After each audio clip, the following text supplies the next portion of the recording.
is to design a game that doesn't use a table or a surface. So you can play a game while waiting in line, such as this one.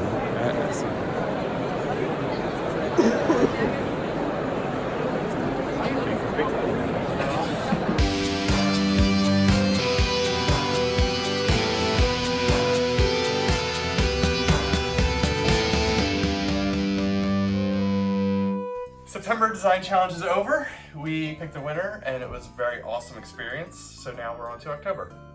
In October, we are looking for a game that you can play that doesn't require a table or a surface in any way. So essentially, all cards used within the game must be in the hands of players or transferred between the hands of players or transferred between players from beginning to end. There are games that already do this. Games like Maiden's Quest and Palm Island are solo games where you will manipulate the cards from front to back, you'll twist them, you'll turn them, you'll flip them. There's other games, just even traditional card games where you don't necessarily have a deck on a table, you're just transferring cards from player to player. But yeah, essentially all of them don't require a table or a surface. So the benefit of that is it can be a game that you play while standing in line. And that's something that I've always sort of rejected or avoided, or just didn't quite understand, because we would get lots of pitches for 18 card games that said this is a great game to play while standing in line. And it was also, this is like a 5-minute game or whatever.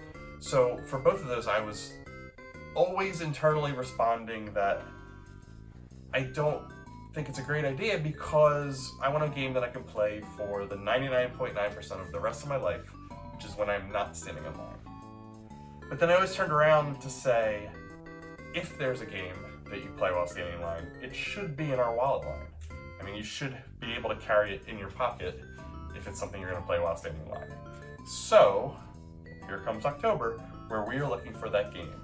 Something you can play while standing up, standing in line, waiting somewhere, anything that doesn't require a table or surface.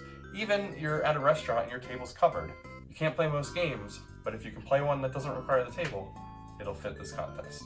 So I'm gonna ignore my previous thoughts about games that you will only play while standing in line, and we're gonna look for the best one that doesn't require a table or surface. So we're gonna see what Mike Mullins has to say about games that don't require a table or surface. I'm sure he has some of his genius wisdom to add to the conversation. The thing I'm looking forward to with this contest is the fact that there's more to explore than just traditional card game stuff. You know, I'm expecting to see some things like Hanabi, where everyone's always holding the cards, maybe some things that are kind of love letter-y, but a little bit different because you can't discard things. But I hope that there's some physical space exploration as well. You know, the order of the players can change because we're not all sitting at a table necessarily. You know, maybe they're in a line or maybe they're in a circle. I think there's some cool opportunities that I would love to see explored beyond just what can be played with the standard card game sans table.